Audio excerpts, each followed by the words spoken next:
Welcome back to Let's Play Katawa Shoujo. Man, what a shitty week in general. You know, sleeping patterns being all over the place. Like, the previous recording was a very good example of that, because I was just like, I feel like shit. Then, like, went sleep eventually after that. Like, next day, I woke up feeling depressed and anxious. Just, like, overwhelmed me. I was just like, had a guitar lesson later that day, started to kind of calm down a bit, and then BAM! I hear that my brother and father were in a car crash. They're alright, but seriously, that as well as like just generally feeling like crap that day, which was literally just yesterday as I'm recording this, I was just like, seriously, man, what a shitty week. The morning is far too early for my taste. Indeed. My sleeping pattern really is all over the place, because, like, I'd, like, literally sleep through the morning half time, but now I'm actually waking up in the mornings. It's like switching around, and God, it's so annoying. Doesn't help that I had trouble sleeping last night. You know, surprisingly, despite all that, I didn't actually have all that much trouble sleeping. I suppose once, like, it kind of settles down, it's like, okay, everyone's fine. Except,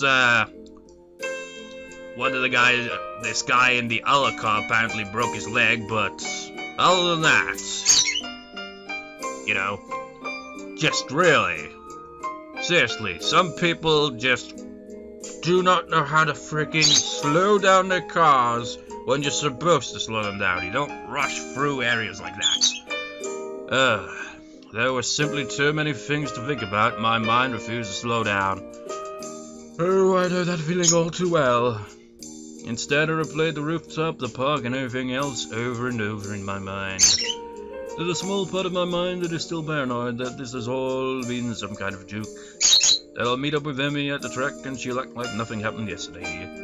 Pushing these thoughts to the back of my mind, I throw on my running clothes and open the door. Emmy's waiting for me with her usual smile. You're late! Or at least you're not early today. Are you tired or something? I find myself ruefully rubbing the back of my head. Something like that, yeah. Lots to think about and all that. Emmy giggles at my mild understatement. Oh, actually, I forgot to mention as well. Just like, you know, just to kind of add to the kind of, shit week, shitty day, and all that.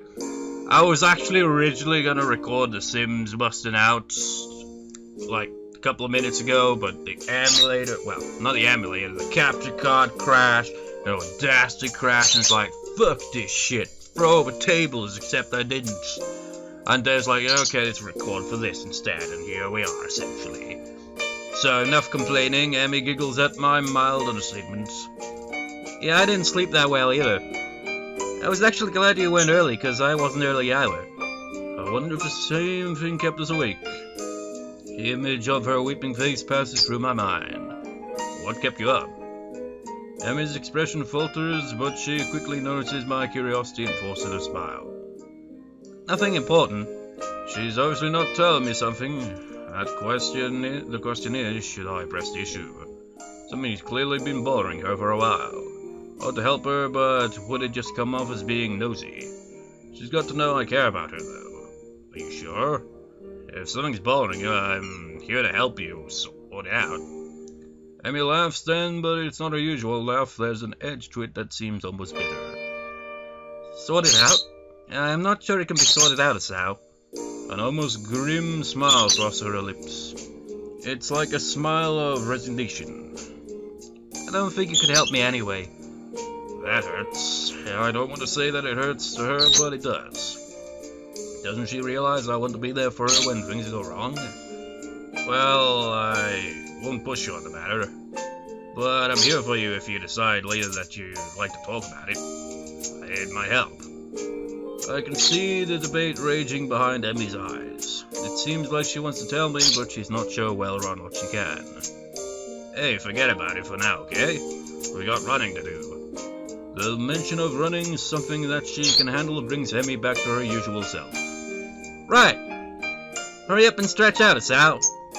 We've got to get moving. She takes off like a shot far quicker than I'm used to. Still, I try to keep pace with her, recklessly testing my limits. It gives me a feeling of freedom, like my heart is no longer important. I find myself wanting to laugh, filled with a feeling of moving beyond what I once called my boundaries. The nurse's warnings to not overdo things echo in my mind, and I disregard them. Because, screw, advice. When it's to do with your health, apparently. This feeling I have, this willingness to risk a heart attack for something so trivial as a morning run, feels out of character for me. But is it? Or rather, should it be? I've got a weak heart, sure. It'll never be capable of the kind of speed and endurance Emmy's capable of. So I probably wouldn't be able to get that good even if I had a healthy heart.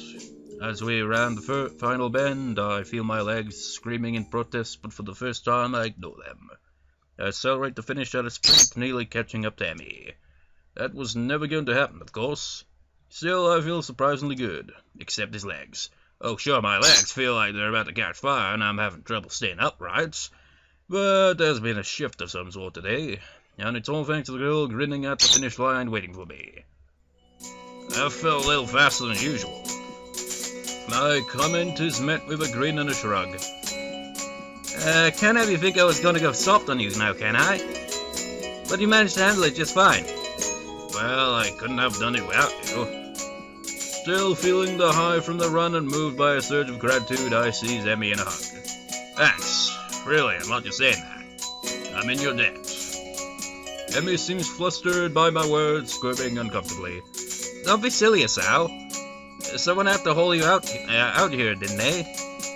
And it's not like you're not doing anything for me, right? I needed a running partner, remember? I shake my head, still pointedly not letting go of Emmy, who stops squirming and merely looks up at me with a quickly deepening blush that almost seems out of character. That's not true. You wanted a running partner, but you didn't need one. If I hadn't shown up the day after the festival, you would still run, right? But it doesn't work the other way around. I only managed to make it out a few times before the festival. And without you, I probably wouldn't have made it out at all after that. Emmy smiles at me and prods my chest with one finger. You're pretty lazy, Sal. Hey, I was giving you a compliment. Well, you're welcome, I guess. I'll pay you back somehow. Oh, well, that's not necessary, I mean, I kinda like you, Sal. And being able to run with you in the mornings isn't exactly a bad ideal for me either, so for someone who gets so much praise she seems unused to gratitude. I can't think of anything else to say, so we fall silent. I become aware of Emmy's breathing, of the dampness of her clothing, and of the scent of her. Coming off of anyone else, it would stink. I'm trying to think of a reply to that, because it's just like, you're only saying that because you're in love with her. Coming off of Emmy, it fits her in a way nothing else could. Her skin is cool, slick with sweat, and a breeze causes goosebumps to rise. Almost without thinking about it, I lean down and meet Emmy's mouth, which has already moved to meet my own. Her lips are soft and she hums happily as we kiss, sending vibrations from her mouth to mine, and the bird chirps like, a bird. There's a startling rightness to everything about this moment. We fit one another perfectly. The kiss ends, and I finally let my arms drop back to my sides. Emmy is smiling warmly at me and giggles again. Come on, Sal, we'd better go see the nurse. Then it happens. As she turns to begin walking, she gives out a tiny yelp and stumbles forward. Emmy! I leap to steady her and notice with some concern that she's favoring the same leg as last night. Your leg? Emmy seems panicked and pushes away from me. It's fine. My expression must seem hurt because she hastens to apologize. Sorry. I didn't mean to push you like that. I was just... She stumbles for something to say. It's nothing, really. Hey, don't worry about it. She's so flustered I decide to shrug the whole thing off. But there's a cold feeling in the pit of my stomach now that won't go away. I tried to step in and help her and she pushed me away. Just like... You was mentioning about, like, the whole, kind of casting aside, the nurse's advice to, for his heart. And she's kind of doing a similar thing here, kind of like pushing herself as far as she can go, even if it could potentially, hurt. Hisao's doing the same thing, essentially. Sort of. Smiling, I shove those thoughts to the back of my mind and concentrate on Emmy. I just don't want you getting hurt, that's all. You don't have to worry about me, honest. I'm fine. Yes, you say that, but I don't believe you. Why won't you tell me what's wrong? It's like she gets offended by my trying to help. What am I supposed to make of that? I'm still trying to sort out what happened on the track as we arrive in front of the nurse's office. Emmy raises her hand to knock, hesitates, and turns to me, smiling guiltily. Hey, can you do me a favor? Of course. Can you tell the nurse that I'll see him later?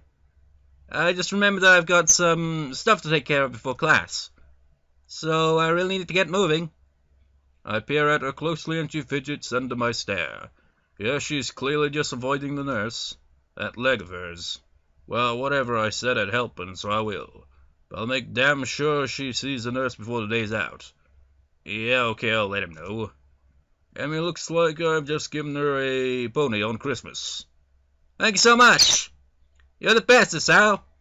I'm rewarded for my complicity in her lie by a kiss that makes it all worth it, or so I tell myself. As Emmy heads out of the building, trying hard not to let her limp show, I knock on the door of the office. Hi, Sal, come on in. I don't see Emmy with you. She's not sick again, is she? From the tone of his voice, I don't think the nurses expect me to say, yes, she's ill. She said that she'd forgotten to do something, and so she had to skip out, but she'll see you later today. The nurse heaves an exasperated sigh. Honestly, that girl. She's been avoiding me. Yesterday she was in and out of here without even taking off her prosthetics, and now this. Well, at least it's not just me Emmy doesn't want worrying. That's a comfort, I guess. Still, I feel like I should say something about her leg. I said I'd lie for her, but she really needs to see him. Now that I mention it, she was limping pretty badly today. And last night as well. The nurse's eyes narrow at the words last night. And what exactly were you two doing last night? We were, on a date. The nurse raises eyebrows as if surprised. Really? Interesting. Huh? Oh, nothing. His gaze turns thoughtful and then he grins at me. You don't think you could use some of that boyfriend charm to get her to come here to see me today, could you? Of course. I was planning on doing that anyway. I think she's really hurt and just pretending she isn't. Yes, she does that. Afraid I'll make her stop running. Will you? I don't like her, but if it's bad enough that she's been limping well, I guess I'll have to see what's wrong for myself before I make that call. I see. Emmy not allowed to run? Perish the thought. But if she keeps pushing herself instead of, getting it checked out, a lot quicker, wouldn't it just make you worse off in the long run of it? I don't know if she'd be able to function without running. No wonder she's reluctant to admit anything's wrong. Well, I'll make sure she sees you. Good, and before I forget. He grins at me again in what feels like a vaguely threatening manner. Don't forget I know what medications you're on. You be careful around Emmy, got it? Wow, you look serious too. Got it. Don't hurt Emmy, wouldn't dream of it. Grand. I'd hate for you to be late. Huh? Late as in later sound, okay. It frowns briefly dissatisfied. Sounded better in my head.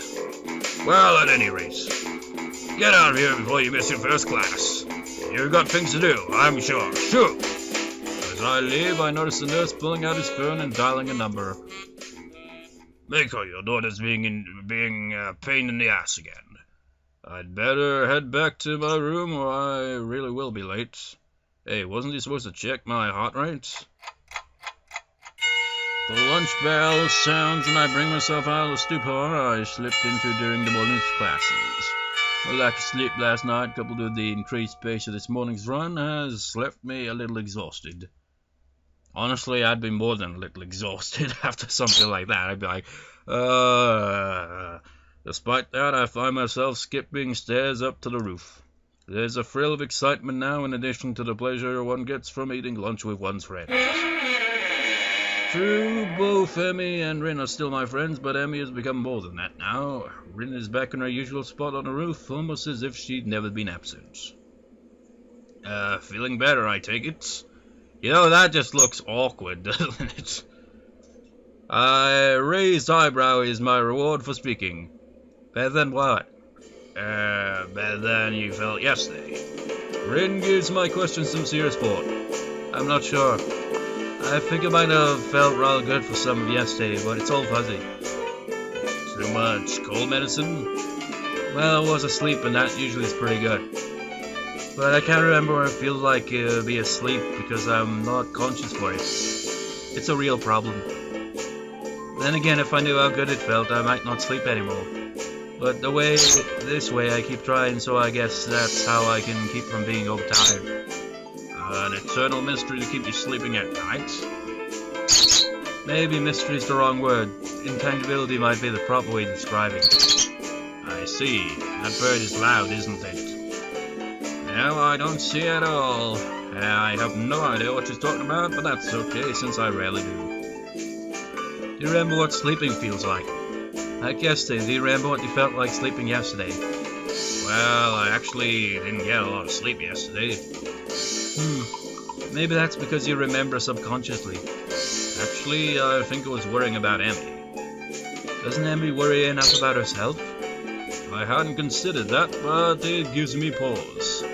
True, but would she ask for help if she needed it? Rin frowns and I raise an eyebrow. Will I get a proper answer? Probably not. Is there something she would be asking for help with? Her leg, for starters. This seems to catch Rin's interest. Leg? It's hurt, but she won't see the nurse about it. Rin shakes her head in disapproval. You have to make her. Like she makes me go to class for her own good. Otherwise she would lose her legs again, and that's just too weird. Losing things twice. Especially if you don't find them again to begin with. Unless prosthetics are the same as finding something. But that's a different kind of lost, isn't it? I think so. I wonder. Wonder what? Emmy seems to have snuck up on Rin and I. Although Rin doesn't seem especially surprised, which is itself unsurprising, I suppose. Rin managed to sit herself upright quite expertly, throwing her upper body forward and using her momentum to right herself. Your leg, how's it feel? That earns me a frown and a bit of a glare. It's okay, I think. Not worth worrying about. Tell that to the nurse. He's quite insistent that he visits him, you know. Emmy pouts like I've just told her she's been grounded. He worries too much. It's not a big deal, just a little soreness. I try to resist rolling my eyes in exhilaration. If it's nothing, then you should have no problem seeing him, right? Emmy narrows her eyes suspiciously. Did he put you up to this? Well, maybe a little. But that's not the point. I would have reminded you to see him anyway. It would be terrible to see you really hurt and not doing anything about it. That would make it worse, and I don't really want to see you hurt, you know. Call me crazy, but I kinda would prefer to see you happy and healthy. With each statement, Emmy frown fades a little more until eventually she's grinning a little shyly. Well, if you're gonna put it that way, then I guess I'll have to see him. Otherwise you'll keep worrying and then I'll never hear the end of it, right? That's right, I'll keep bugging you about it, and that might put a damper on our dates. How's the food, Asao? Talk to the nurse, Emmy. How was your day, Asao? Talk to the nurse, Emmy. Asao, I think I'm ready to go all the way. Talk to the nurse, Emmy. See, it doesn't work that well. That last one, Asao. Emmy giggles at my high-pitched rendition of her own voice and gives me an affectionate shove. But you could have told me I was supposed to put on a voice. My voice isn't that high, jerk. It can't go that high because it's being voiced by a guy here. I thought it was pretty accurate. Awkward pause. Emmy and I stared at Rin for a while before I burst into laughter. Emmy crossed her arms and huffed mock offended. You're both jerks! Such vile comedies from you, young woman. I'm stunned that you would call me, of all people, a jerk. Honestly, I don't know what to think. Emmy sticks her tongue out at me. You ass! She calls people that a lot, doesn't she? Well, not really, but she has a few times. So, Rin, how's the art club these days? Rin, seemingly as surprised by the sudden change of topic as I am, takes a minute to think before answering. I believe it is okay. Although Namoya keeps telling me to work harder. But I don't think he understands my efforts. He always struck me as slightly creepy. Rin ponders this statement for a while. I've never really noticed. But I don't pay much attention to him most days, so maybe that's why. How often do you meet? Thinking of joining the Sal? What? I've already decided to join the club. Really? Which one? Well, it's not really much of a club, to be honest. Oh, you joined the tea club? No, I joined the science club, I think. Emmy looks highly confused. We have a science club? Not really, it's just me. Sal, that's not a club, that's sitting in your room reading books. No, I mean it's just me and Muto. I'm just the only student so far. Muto? Really? Fourth strike, sir. Oh, is that what you were talking about yesterday? You're meeting with Muto? Yeah, that was our first meeting, I guess. Emmy giggles. Nerd! Nerd! Hey, I can't help being clever. You know, I could have used your help years ago. You should have had your heart attack earlier in life, Sal. Gee, thanks. I laugh and then realize this is probably one of the very rare times I've laughed about my heart attack. Hindsight. Yeah. The ringing of the bell ends our conversation. Guess we'd better go. Yeah, I guess so. Come on, Rin, you too. Rin has apparently begun to doze off, so Emmy gives her a sharp bump. I almost had it. Sorry, but you need to go to class. I disagree, but maybe if I nap in class, I'll get it this time. Changing location is sometimes helpful for that kind of thing. Neither Emmy or I bother asking what it is. As we arrive at my classroom, Emmy gives me a quick kiss and heads down the hallway, Rin in tow. I turn to enter the classroom to be met by the duo of Shizune and Misha, who rarely show up these days because it's an entirely different character's route. Misha seems to be fighting a losing battle to keep from breaking into a fit of giggles while she translates Shizune's latest rant. Well, we are pleased, nay thrilled, and see how well you've managed to make new friends and forge relationships, and with such a cutie too, He-chan. I think that last part was probably Misha. We nevertheless feel compelled to politely remind you that public displays of affection are strictly forbidden. Really, that's disappointing, Chi-chan. By Section 8 of the Code of Conduct laid out in the student handbook. In this case, however, ignorance of the law may be your excuse, as we are feeling lenient. And the paperwork required to punish the both of you would only add to the already mountainous volume of work which confronts us, as sole members of the student council, and besides, the two of you are adorable together. Therefore, consider this a formal warning, and please refrain from showing such displays in the future, at least when Shizune can see you, He-chan. This whole affair is so patently ridiculous that I can't help but reply in the same pompous manner. Well, I for one feel enlightened. I apologize profusely for my rash actions and will strive to contain my baser impulses, which I fear impel me towards such inappropriate displays of public affection. It is hardly my wish to burden an already overworked student council with such petty matters, and will do my best to make your lives easier in this matter in the future. At least when Shizune is watching. This last line is delivered with a wink to Misha, who finally loses control of her laughter. Well said, He-chan. Chuckling a little myself, we enter the classroom. Class is uneventful, and after the final bell rings, I find myself alone with Muto again. So it looks like we've all assembled for the second meeting of the science club. Or is it the first? What do you think? Should we count yesterday's meeting? Well, we did from the club yesterday, didn't we?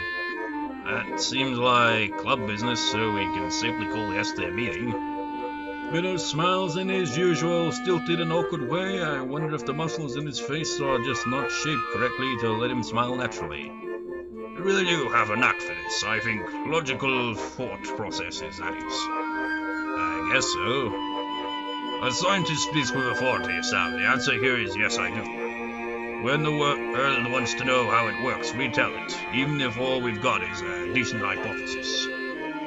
But we must sound certain anyway, because we're the authorities on the subject, right?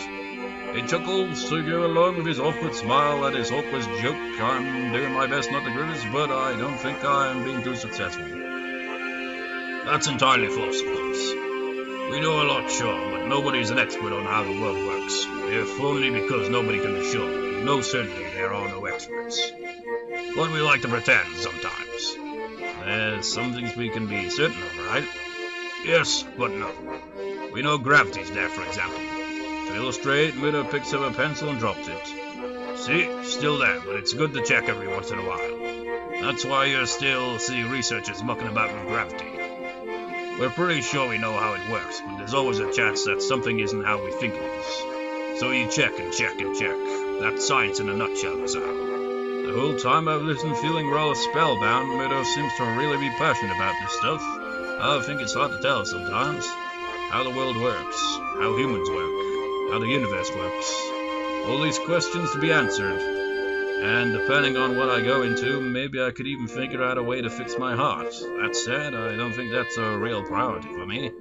Besides, as we start discussing the book you gave me yesterday, I find myself more and more interested in that than my heart condition. Science is pretty interesting, but it's confusing as balls at the same time, which is kind of understandable, I guess. Before we even realized it, an hour's gone by. Well, let's call this meeting over for now, okay? We'll have another meeting tomorrow or the day after. He considers this for a moment. Call it the day after. I've got a lot of grading to do. Okay, see you later. See you then. As I exit the classroom, I realize that I don't really have anything to do tonight. Him and I didn't make plans, so I guess I'll go to the library. It beats doing homework in my room anyway.